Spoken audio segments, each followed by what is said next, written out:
Have you ever had a client ask you a question and thought, I already answered that? That was in the email. We talked about this on the call. Or maybe it's in the welcome packet. It's in the Asana task. It's in the Monday task. We slacked about it. And then it happens again. Another question, another clarification, another just checking. What happens next? Where did you say I find this? When should I expect that? And all of a sudden, you're not just doing the work, whatever your project is. You're re-explaining the work. You're resending the link. You're restating the timeline. You're re-clarifying the decision. You're reassuring the client. It's exhausting. It is so exhausting. And at the end of the day, you're wondering, why didn't I get anything done? See, when clients keep asking you questions you think you've answered, it may not mean they're being difficult. It may simply mean that the information wasn't clear enough, visible enough, timely enough, or connected enough for them to feel confident moving forward. That is what we're talking about today. Welcome back to Trust Leaks, where we look at the small breakdowns that quietly cost you trust, momentum, referrals, revenue, and reputation. I'm Sandra Martini, and today we're talking about one of the most common client experience trust leaks. Why clients keep asking you questions you thought you already answered. It's a big one because it shows up in so many ordinary ways. The client will ask you what happens next. They ask when something is due. What do they need to do? Are they waiting on you or are you waiting on them? Then they ask a question that was technically answered somewhere. And all of it's very tempting to think, they just didn't read. They weren't listening. They should already know this. And sometimes that might be true. And more often, repeated questions are a signal. They're telling you that something in the communication, in the expectation process, maybe the timing of when that information was shared, it's not landing clear enough.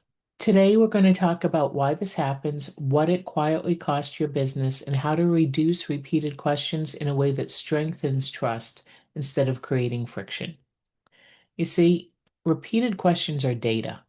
I love data. When a client asks the same kind of question more than once, it's very easy to feel frustrated, especially when you know you gave them the answer. It was in the email, it was on the call, you added it to the document, you put it in the onboarding material. You could have done all of that and more, and this client still feels unclear. That's the piece to pay attention to. A repeated question isn't just a question. It's data. It tells you where there may be a gap between what you communicated and what the client understood, remembered, trusted, or knew how to use. That distinction really does matter because communication is not only about whether you sent the information, it's about whether the right person had the right information at the right time in the right place with the right amount of context to act with confidence. Wow, that's a lot of requirements for that piece of information.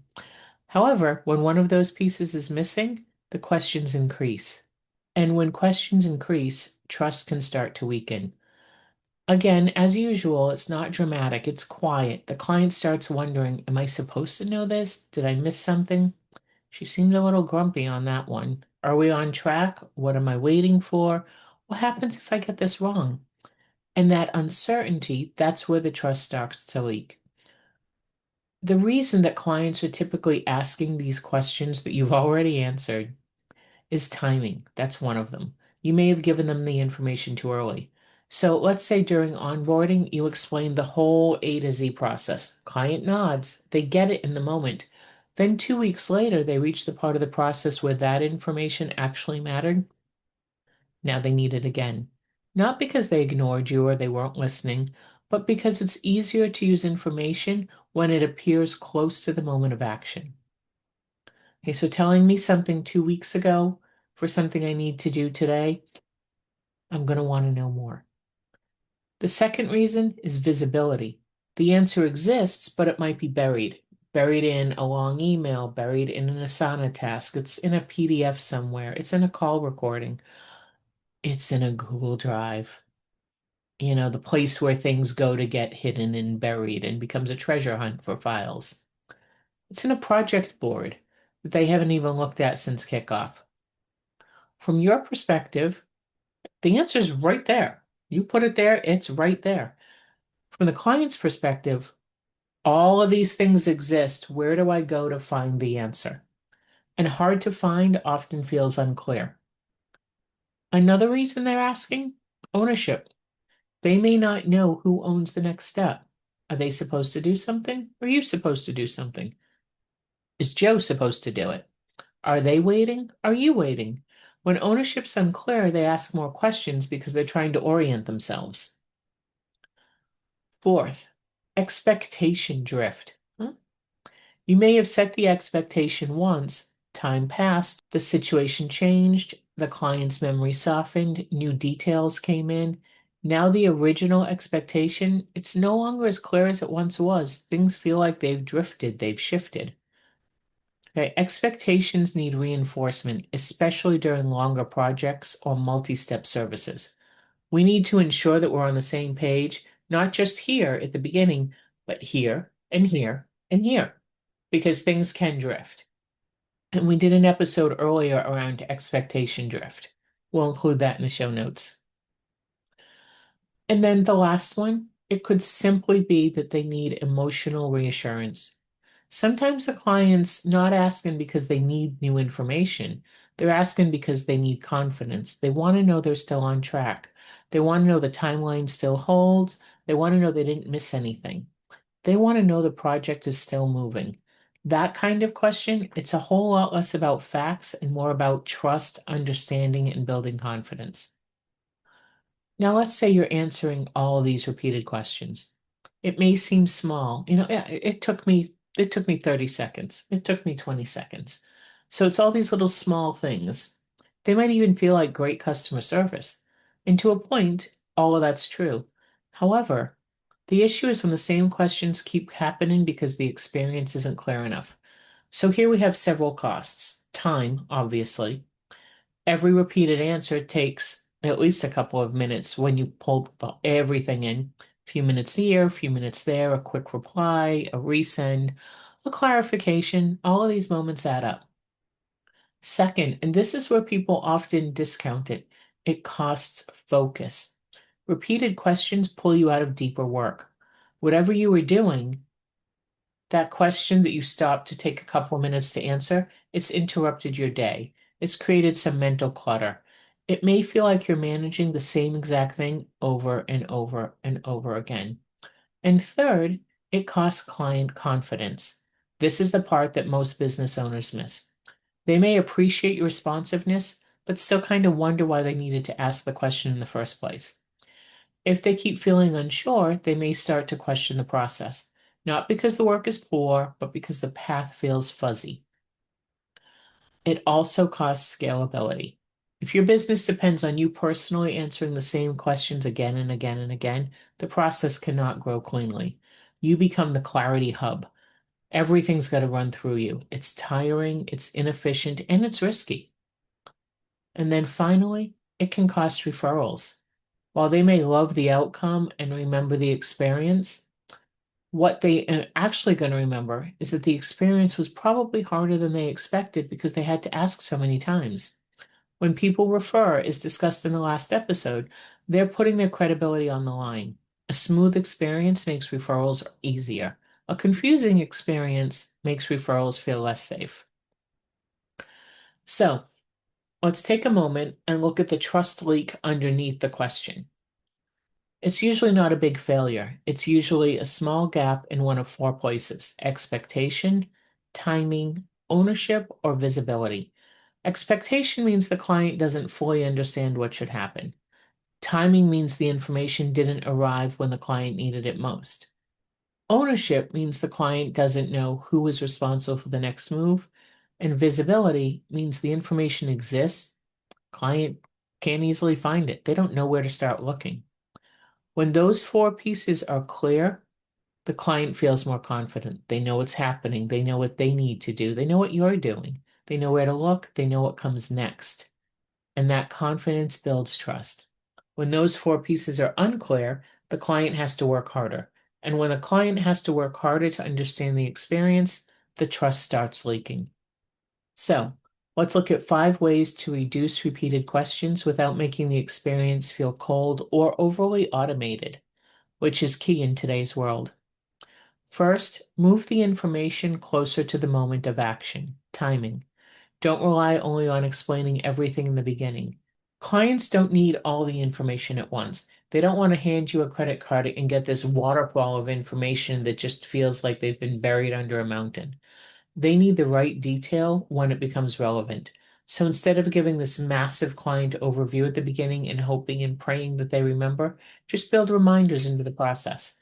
For example, here's what's happening this week. Here's what I need for you now. Here's what you don't have to worry about. Here's what happens after this step. That kind of timing lowers confusion and gives them a runway. They're like, okay, I know that's there and I'll come back to it. So they're aware of what has to be done when, but without getting it all at once.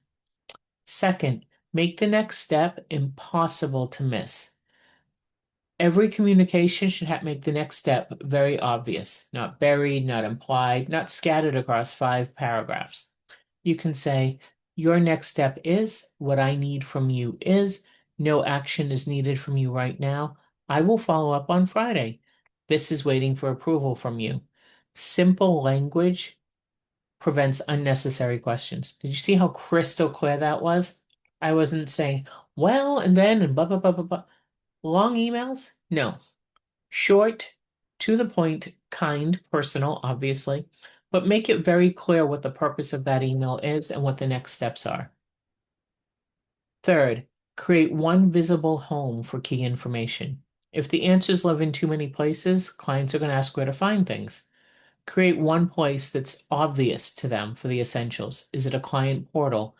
Is it a shared document, a project board, a simple recap email, a checklist? The format matters less than the clarity. They should know this is where I go when I need the latest information. Fourth, use recap messages after important conversations. After a call or decision, send a short recap, not a transcript, not a novel, just a clear summary. Here's what we decided. Here's what's going to happen next. Here's what I'm handling. Here's what I need from you. Here's the timeline. And it protects both sides and sets clear expectations. It also reduces memory-based trust leaks. All right, and fifth, track repeated questions as process signals. If one client asks a question, answer it. If 3 clients ask the same exact question, fix the process.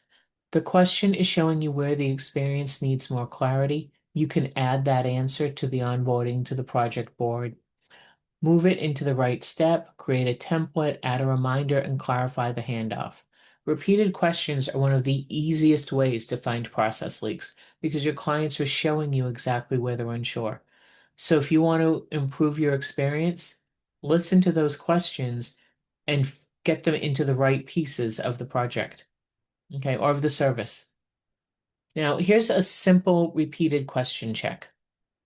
Think about the questions that clients ask most often, and then ask yourself, did I give them the info too early? Was the answer hard to find? Was the next step implied instead of just obviously stated? Was ownership unclear? Did the expectation need to be reinforced? Were they asking more for reassurance than for information? Did that question come up with multiple clients? Is there a question I answer manually again and again? If so, these aren't just questions.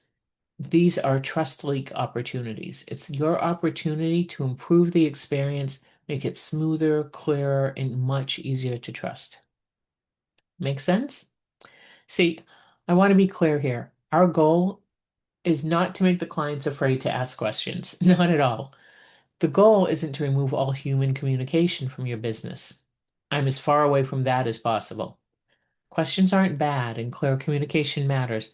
The goal is to reduce unnecessary uncertainty. That's the goal. You want your clients asking better questions, deeper questions, strategic questions, questions that move the work forward, not questions caused by unclear expectations, missing next steps, where do I find, or fuzzy ownership. When you reduce the avoidable questions, you create more room for the conversations that actually matter. That is where you build trust. Today's big takeaway is this. When clients keep asking questions you thought you already answered, don't look only at the client, look at the experience, the timing, the visibility, the ownership, and the expectation. Repeated questions are often where your business is showing you what clarity needs to be strengthened. And when you strengthen clarity, you reduce friction and unnecessary back and forth. And with that, clients feel more confident and you make your process much easier to trust. And you create a client experience that's easier to complete, easier to appreciate, easier to refer. Thanks for listening to Trust Leaks. If this episode made you think of a business owner who is constantly re-answering the same client questions, please share it with them. And when you're ready to find the hidden trust leaks in your own business, take the Trust Leaks Diagnostic at trustleaks.com. That's trust, Leaks, leaks.com. I look forward to seeing you next time.